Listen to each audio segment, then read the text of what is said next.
Medical സയൻസിൽ artificial ഇന്റലിജൻസിന്റെ role വരികയാണ്. Artificial ഇന്റലിജൻസിന്റെ അടുത്ത് നിന്ന് നമ്മുടെ സിംറ്റംസ് പറഞ്ഞാൽ അപ്പൊ തന്നെ ഡയഗ്നോസ് ചെയ്യും. എന്നിട്ട് ഇതാണ് തന്റെ രോഗം എന്ന് പറയും. ഇപ്പൊ ഡയഗ്നോസ് ചെയ്യണമെങ്കിൽ വലിയ പാടാ. രോഗം വന്ന ഒരാൾ നമ്മളോട് പറയും എറണാകുളത്ത് ഒരു ആശുപത്രി ഉണ്ടെന്ന് പറയും, വേറൊരാൾ പറയും വേറെ സ്ഥലത്ത് ഒരു ആയുർവേദ ആശുപത്രി ഉണ്ടെന്ന് പറയും, വേറൊരാൾ പറയും യുനാനിയാണ് നല്ലതെന്ന് പറയും. അപ്പോൾ മറ്റൊരാൾ പറയും വയനാട്ടിൽ ഒരു ഒറ്റമൂലയുണ്ട് അതിന് പോകണമെന്ന് പറയും. രോഗം വന്ന പെട്ടുപോയതാണ് ഇപ്പോഴത്തെ കാലത്ത്. മറ്റൊരാ പ്രശ്നമില്ല, ആർട്ടിഫിഷ്യൽ ഇന്റലിജൻസ് അപ്പൊ തന്നെ രോഗം ഡയഗ്നോസ് ചെയ്ത് ഇതാണ് രോഗം എന്ന് പറയും. സെക്കൻഡ് ഓപ്ഷൻ എന്താ? ഫർദർ ആക്ഷൻ എന്താ? ഫർദർ ആക്ഷൻ മരുന്ന് പ്രിസ്ക്രൈബ് ചെയ്യുക അല്ലേ? അപ്പോൾ ഒരു കുറേ മരുന്നങ്ങ് എടുക്കും. അതിൻ്റെ പറയും ഇത് വേണ്ട, തൻ്റെ കിഡ്നി അടിച്ചു പോകും, ഇത് വേണ്ട, ഇത് തൻ്റെ ലിവർ പോകും, this is the right medicine, മരുന്ന് കഴിക്കുക, രോഗം മാറ്റുക. പിന്നെ പറയുന്നുണ്ട് ആർട്ടിഫിഷ്യൽ ഇന്റലിജൻസും നാനോ ടെക്നോളജിയും കൂടി ഇന്റർ ഡിസിപ്ലിനറിയാണ്, 2 സബ്ജക്റ്റാണ്.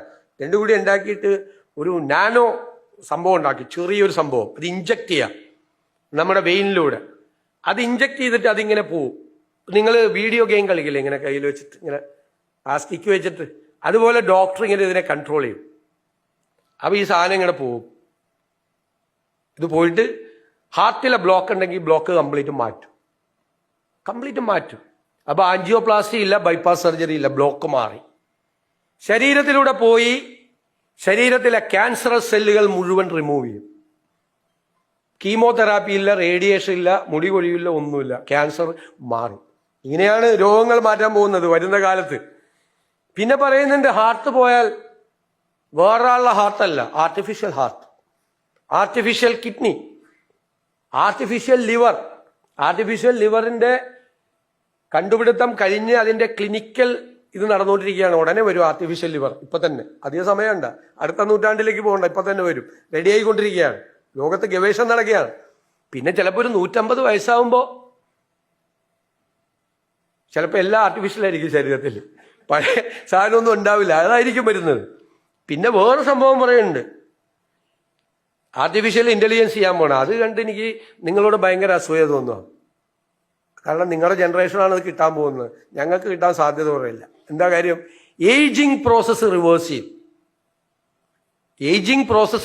പ്രായമാവില്ലെന്ന്. 125 വയസ്സാവുമ്പോഴും നമ്മുടെ പൊതുവിദ്യാഭ്യാസ മന്ത്രി എൻ ഷംസുദ്ദീനെ കണ്ടു കഴിഞ്ഞാൽ ഇതുപോലെ തന്നെ സുന്ദരനായിരിക്കും, പ്രായാവില്ല. എന്റെ പോലെ മുടിയൊക്കെ കൊഴിഞ്ഞ് മുഖമൊക്കെ ചുളിഞ്ഞ് പോവില്ല. ഏജിങ് പ്രോസസ്സ് റിവേഴ്സ് ചെയ്യാൻ വേണ്ടിയിട്ടുള്ള കണ്ടുപിടുത്തങ്ങളാണ് ലോകത്തിൽ ഉണ്ടാകുന്നത്. നമ്മൾ വായിച്ചു പോയി കഴിഞ്ഞാൽ ഭയങ്കരമായ അത്ഭുത ലോകത്തേക്കാണ് നിങ്ങൾ പോകുന്നത്, വിസ്മയ ലോകത്തേക്കാണ് എൻ്റെ കുട്ടികൾ പോകുന്നത്. നിങ്ങൾ അതാണ് ഇപ്പോൾ പഠിച്ചുകൊണ്ടിരിക്കുന്നത്. സഖാക്കളെ, ഈ മനുഷ്യനോടാണ് നിങ്ങൾ മത്സരിക്കുന്നത്, ഈ മനുഷ്യനെയാണ് നിങ്ങൾ എതിർക്കുന്നത്, ഈ മനുഷ്യനെയാണ് നിങ്ങൾ തകർക്കാൻ ശ്രമിക്കുന്നത് എന്നുള്ള ബോധ്യം നിങ്ങൾക്ക് ഉണ്ടായാല് നിങ്ങൾ എല്ലാ പണിയും നിർത്തി വീട്ടിലിരിക്കൂ. മനസ്സിലായില്ലേ? ബോധ്യങ്ങൾ ഉണ്ടായാൽ നിങ്ങൾക്ക് നാണം കെടാതെ വീട്ടിലിരിക്കാം. ഇനി ബോധ്യങ്ങൾ ഇല്ലാതെ ഈ മനുഷ്യനെ എതിർക്കാൻ നിങ്ങൾ ഇറങ്ങി തിരിച്ചാല് നാണം കെട്ട് അപഹാസ്യരായി, പരിഹാസ്യരായി, നീചരായി, ജനങ്ങൾക്ക് കൈകൊട്ടിച്ചിരിക്കാൻ, ജനങ്ങൾക്ക് പറഞ്ഞു ചിരിക്കാൻ ഒരു വിഷയമായിട്ട് കേരളത്തിലെ സഖാക്കൾ മാറും. പിണറായി വിജയൻ 10 വർഷം കേരളം ഭരിച്ചില്ലേ അല്ലെ? ഈ 10 വർഷത്തില് ഈ പറയുന്ന സതീശന്റെ ചിന്താഗതിയുമായിട്ട് സമരസപ്പെടുന്ന, അതുപോലെ വേണ്ട സാമ്യമുള്ള എന്തെങ്കിലും ഒന്ന് പിണറായി വിജയന് കേരളത്തോട് പറയാൻ കഴിഞ്ഞിട്ടുണ്ടാ? നിങ്ങളൊന്ന് ആലോചിച്ച് നോക്ക്. അത് സാധിക്കുമോ? എന്തുകൊണ്ട് സാധിക്കൂല? നിങ്ങളൊന്ന് ആലോചിച്ച് നോക്ക്, എന്തുകൊണ്ട് സാധിക്കൂല? കാരണം പിണറായി വിജയൻ ഇപ്പോഴും ആ ബ്രണ്ണൻകോളയിലെ ഊരിപ്പിടിച്ച വാളുകൾക്കിടയിലൂടെ നടന്നുകൊണ്ടിരിക്കുക. അതാണ് വ്യത്യാസം എന്ന് പറയുന്നത്. നുണ പറയലല്ലോ ജീവിതം എന്ന് പറയുന്നത്. യാഥാർത്ഥ്യങ്ങൾക്കൊപ്പം നിന്ന് സഞ്ചരിക്കാൻ കഴിയണം. ഊഹാപോഹങ്ങള്, ഇമാജിനേഷനുകള്, പച്ച നുണകള്, അതിലല്ല ജീവിതമുള്ളത്. കഴിഞ്ഞ 10 വർഷക്കാലം ഈ നുണകൾക്ക് മുകളിൽ കെട്ടിപ്പടുത്തിയ കേരളം വീണ്ടും 10 വർഷം പിന്നിലോട്ട് പോവുകയായിരുന്നു അല്ലേ? ലോകം മാറിക്കൊണ്ടിരിക്കുന്നു എന്നുള്ള അതിന് നമ്മൾ ആരും കുറ്റം പറഞ്ഞിട്ട് കാര്യമില്ല, മനസ്സിലായില്ലേ? കുറ്റം നമ്മളുടേതാണ്, കേരളത്തിന്റെ പൊതുസമൂഹത്തിന്റെയാ. കാരണം ഈ ബുദ്ധിയും കഴിവും എന്നൊക്കെ പറയുന്നത് ഓരോരുത്തർക്കും വ്യത്യാസപ്പെട്ടിരിക്കും. അപ്പോ നമ്മൾ എന്താ ചെയ്യേണ്ടത്? ബുദ്ധിയുള്ള എഡ്യൂക്കേറ്റഡ് ആയിട്ടുള്ള ആളുകൾക്ക് നമ്മൾ എന്താക്കണം? അവരെ നമ്മുടെ നായകസ്ഥാനം അല്ലെങ്കിൽ നേതൃത്വം അവരുടെ കയ്യിൽ കൊടുക്കണം. അവിടെ തെറ്റുപറ്റിയത് ഞാൻ പറയുന്നു പിണറായി വിജയനൊന്നല്ല. പിണറായി വിജയനെ പോലെ ഒരു മരമണ്ടനെ പിടിച്ച് നമ്മൾ 10 വർഷം മുഖ്യമന്ത്രി കസേരയിൽ ഇരുത്തിയിട്ടുണ്ടെങ്കിൽ അതിന്റെ ഉത്തരവാദിത്വം നമുക്കാണ്, കേരളത്തിന്റെ പൊതുസമൂഹത്തിനാണ്. കാരണം നമ്മൾ സാധാരണ ഒരു നാടൻ ഭാഷയിൽ ഒരു ചൊല്ലുണ്ട്, ആറും പൂ തിരിയാത്ത ആളുകൾ എന്ന് പറഞ്ഞ പോലെ ഈ ഒരു ലോകപരിചയം എന്ന് പറഞ്ഞാല് വെറും ഈ ഖജനാവിലെ പൊതു ഖജനാവിലെ കാശെടുത്തുകൊണ്ട്, നികുതി പണം എടുത്തുകൊണ്ട് വിമാനത്തിൽ കയറി ലോകത്തിന്റെ വിവിധ ഭാഗങ്ങളിൽ പോയി അവിടെയൊക്കെ താമസിച്ച് അവിടുത്തെ ഭക്ഷണം കഴിച്ച് തിരിച്ചു വന്നാൽ പോരാ. ഇനി എന്തെങ്കിലും രോഗമുണ്ടെങ്കിൽ ലോകത്തിന്റെ ഏതെങ്കിലും ഭാഗത്തുള്ള ആശുപത്രിയിൽ, ഏറ്റവും വലിയ ടെക്നോളജി ഉള്ള ആശുപത്രിയിൽ പോയിട്ട് തന്റെ ശരീരത്തിന് എന്താണോ ഏറ്റവും ബെസ്റ്റ് അത് ചികിത്സ നേടിയിട്ട് വന്നാൽ പോരാ. ലോകത്ത് എന്താ നടക്കുന്നത്, ഇത് എങ്ങനെ നമ്മുടെ നാടിന് ഉപകാരപ്രദമാകും, എങ്ങനെ നമ്മുടെ നാട്ടിന് ഇതിനു വേണ്ടി ഉപയോഗിക്കാം എന്നുള്ളതിനെ കുറിച്ച് ചിന്തിക്കാൻ കഴിയണം. അതിന് കഴിയണമെങ്കിൽ ഇപ്പൊ നിങ്ങളൊന്ന് ആലോചിച്ച് നോക്ക്. ഇപ്പൊ ഒരു വിദ്യാലയത്തിൽ പോയി എന്ന് കരുതുക, ഒരു സ്കൂളിൽ പോയി അല്ലെങ്കിൽ ഒരു കോളേജിൽ പോയി ഒക്കെ പോയി കഴിഞ്ഞാല് ഇപ്പൊ ഒരു ക്ലാസ്സിൽ ഒരു 60 കുട്ടികളാണ് ഉള്ളതെന്ന് കരുതുക. ഞാൻ ജസ്റ്റ് ഒരു ഇമാജിനേഷൻ ഫിഗറുകളാ പറയുന്നത്. ഇനി ആ ഫിഗറിന്റെ മേലെ പിടിച്ച് തൂങ്ങണ്ട. ഒരു 50 വിദ്യാർത്ഥികളുടെ ഒരു ക്ലാസ്സിൽ കയറി കഴിഞ്ഞാൽ ആ 50 വിദ്യാർത്ഥികളുടെയും ബുദ്ധി എന്ന് പറയുന്നത് 50 തരത്തിലായിരിക്കും, അല്ലെ? ഏറ്റവും നല്ല ക്യാച്ചിങ് കപ്പാസിറ്റി ഉള്ള വിദ്യാർത്ഥികൾ ഉണ്ടാകും, തീരെ അതില്ലാത്ത വിദ്യാർത്ഥികൾ ഉണ്ടാകും. എന്ത് ചെയ്യാൻ പറ്റും? ഒന്നും ചെയ്യാൻ പറ്റില്ല. പക്ഷേ ഈ ബുദ്ധി പല വിധത്തിലാണല്ലോ. ചിലർക്ക് ഈ പഠിക്കാനുള്ള ബുദ്ധിയായിരിക്കും ഭയങ്കരമായിട്ടുണ്ടാകുക, ചിലർക്ക് മറ്റു പല മേഖലകളിലായിരിക്കും, അല്ലെ?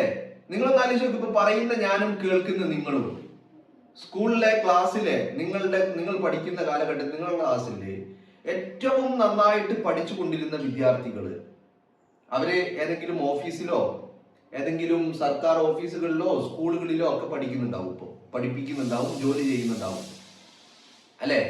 ഇനി ആ നിങ്ങളുടെ ക്ലാസ്സുകളിൽ ഏറ്റവും ബാക്ക് ബെഞ്ചിൽ അല്ലെങ്കിൽ പഠനത്തിൽ ഞാൻ പറയുന്ന പോയിന്റ് നിങ്ങൾ ശ്രദ്ധിക്കണം, പഠനത്തിൽ പിന്നിലായിരുന്ന വിദ്യാർത്ഥികള് ഇന്ന് വലിയ ബിസിനസ്സോ വലിയ എന്താ പറയേണ്ടത് സ്റ്റാർട്ടപ്പുകളോ ഒക്കെ ആയിട്ട് വലിയ ബിസിനസ് സാമ്രാജ്യത്തിന്റെ കോടികളുടെ ബിസിനസ് സാമ്രാജ്യമുള്ള ആളുകളായിരിക്കും. അപ്പോ ഈ പഠിക്കാനുള്ള കഴിവ് എന്ന് പറയുന്നത് അത് ചില ആളുകൾക്ക് ദൈവം കൊടുക്കുന്നതാണ്, ചില ആളുകൾക്ക് അതിന് പകരം മറ്റു പല കഴിവുകളും കൊടുക്കും, അല്ലെ? അപ്പോ ഒരു നാടിനെ നയിക്കാനുള്ള കഴിവ്, ആ കഴിവുള്ള ആളുകളെ ആയിരിക്കണം നമ്മൾ ആ കസേരയിൽ ഇരുത്തേണ്ടത്. അതാണ് ഈ പിണറായി വിജയനും സതീശനും തമ്മിലുള്ള വ്യത്യാസം എന്ന് പറയുന്നത്. ലോകം ഒരു വലിയ എന്താ പറയേണ്ടത് ഹൈ സ്പീഡില് ബുള്ളറ്റ് ട്രെയിൻ എന്നൊക്കെ നിങ്ങൾ കേട്ടിട്ടില്ല, അതുപോലെ വലിയ സ്പീഡില് കുതിച്ചുകൊണ്ടിരിക്കുമ്പോ നമ്മള് പിന്നോട്ടാ പോകുന്നത്, റിവേഴ്സ് ഗിയറില്ല. എന്തുകൊണ്ടാ? നമ്മുടെ നേതൃത്വം അല്ലെങ്കിൽ നമ്മളെ നയിക്കേണ്ടവർക്ക് ആ ഒരു വിഷൻ ഇല്ല, മെന്റാലിറ്റി. ഈ മെന്റാലിറ്റിയുടെ പ്രശ്നമാണ്, മനസ്സിലായില്ലേ? അപ്പോ ഇതാണ് ഈ മെന്റാലിറ്റിയുടെ പ്രശ്നം പറയുമ്പോൾ, ഈ മെന്റാലിറ്റിയെ കുറിച്ച് നമ്മൾ പറയുമ്പോൾ ഇതൊക്കെ നമ്മൾ ശ്രദ്ധിക്കണം വളരെ കൃത്യമായിട്ട്. നിങ്ങളെ സതീശന്റെ കാഴ്ചപ്പാടുകൾ, ആ മനുഷ്യൻ കേരളത്തിന്റെ മുഖ്യമന്ത്രി കസേരയിൽ വന്നതിന് ശേഷവും മുമ്പും കേരളത്തോട് പറഞ്ഞുകൊണ്ടിരിക്കുന്ന കാര്യങ്ങളും നിങ്ങളൊന്ന് ആലോചിച്ച് നോക്ക്. അപ്പോ വളരെ കൃത്യമായിട്ട് ഏറ്റവും അഡ്വാൻസ്ഡ് ടെക്നോളജിയിലൂടെ അതെന്താണെന്ന് മനസ്സിലാക്കിയിട്ട് അതിനെ എങ്ങനെ നമുക്ക് യൂട്ടിലൈസ് ചെയ്യാം, എന്ന് ചിന്തിക്കാൻ കഴിവുള്ള ആളുകളായിരിക്കണം. അതുകൊണ്ടാണ് ഞാൻ ആദ്യമേ പറഞ്ഞത്, ഈ മനുഷ്യനോടാണ് സഖാക്കളെ നിങ്ങൾ മത്സരിക്കുന്നത്. ഇത് തിരിച്ചറിയാനുള്ള ബോധം നിങ്ങൾക്ക് ഉണ്ടായില്ലെങ്കിൽ നിങ്ങൾ നാണം കെടും. നിങ്ങൾ അപഹാസ്യരാകും, പരിഹാസ്യരാകും. ജനം നിങ്ങളെ കാണുമ്പോ കൈകൊട്ടിച്ചിരിക്കും. ഇനി ബോധ്യമുണ്ടായാൽ നിങ്ങൾ വായ മൂടി വീട്ടിലിരിക്കേണ്ടി വരും.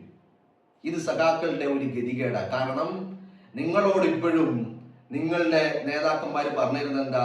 കാഫിർ സ്ക്രീൻഷോട്ട് ഉണ്ടാക്കാൻ, കൗമിലെ കുട്ടിയാണെന്ന് പറഞ്ഞ് അനൗൺസ്മെന്റ് നടത്താൻ, വീടുകൾ കയറി അത് മുസ്ലിം സ്ഥാനാർത്ഥിയാണ്, അവരെ വിജയിച്ചു കഴിഞ്ഞാൽ നമുക്ക് ഇവിടെ ജീവിക്കാൻ പറ്റാത്ത അവസ്ഥയുണ്ടാകും. പേരാമ്പ്രയിൽ നിങ്ങൾ ചെയ്തത് ഇതാണ്. നിങ്ങളുടെ നേതാക്കന്മാർ നിങ്ങൾക്ക് പറഞ്ഞിരുന്നത് എന്ന് പറഞ്ഞാൽ നിങ്ങൾ പിന്നെയും പിന്നോട്ട് കൊണ്ടുപോവുക, പുറകിലോട്ട് അടിച്ചുകൊണ്ടേയിരിക്കുക. മനസ്സിലായില്ലേ?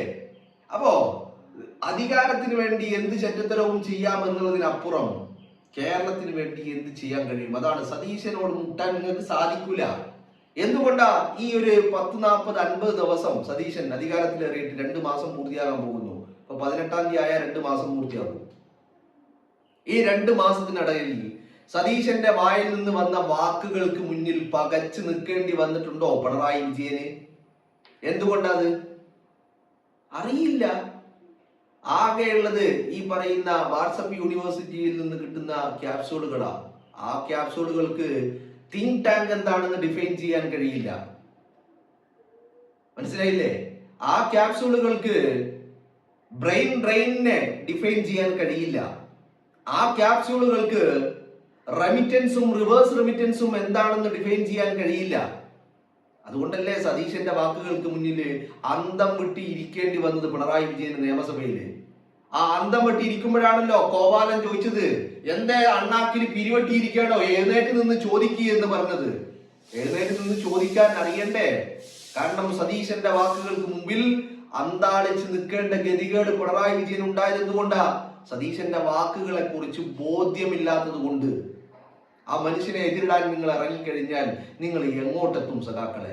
ആ മനുഷ്യൻ കേരളത്തെ മുന്നോട്ട് കൊണ്ടുപോകാൻ വേണ്ടിയുള്ള പരിശ്രമങ്ങൾ നടത്തുമ്പോ മലക്കം അറിയേണ്ട ഗതികേട് നിങ്ങൾക്ക് ഉണ്ടാകില്ലേ? അല്ലേ? ഉമ്മൻചാണ്ടി വിഴിഞ്ഞം കൊണ്ടുവന്നപ്പോ പറഞ്ഞു 6000 കോടിയുടെ കൊള്ള. പിണറായി വിജയൻ അധികാരത്തിൽ വന്നപ്പോൾ പറഞ്ഞു അവർ പാർട്ട്ണർ. അദാനിയെ കുറിച്ച് പറഞ്ഞതാണ് അവർ പാർട്ട്ണർ. അല്ലേ? ഭരണം പോയപ്പോ വീണ്ടും അവിടെ കമ്മീഷൻ അടിക്കുകയാണെന്ന് പറയുന്നു. അപ്പോ ദേശാഭിമാനി എഴുതി എന്ത്? പിണറായി വിജയന്റെ ദീർഘവീക്ഷണം തന്തയാവാൻ വന്നു, പണി കിട്ടി, മലക്കം മറിഞ്ഞു, സതീശന്റെ കാലിൽ വീണു, ഉരുണ്ടു, ചെളിയിൽ ഉരുണ്ടു, മണ്ണ് വായിലും മൂക്കിലും കണ്ണിലും കാതിലും ശരീരത്തിലെ എല്ലാ ഭാഗത്തും എവിടെയൊക്കെ ദ്വാരങ്ങളുണ്ടോ ആ ദ്വാരങ്ങളിലൂടെയൊക്കെ ചെളി അടിച്ചു കയറി. ഇതല്ലേ സഖാക്കളെ നിങ്ങളുടെ അവസ്ഥ?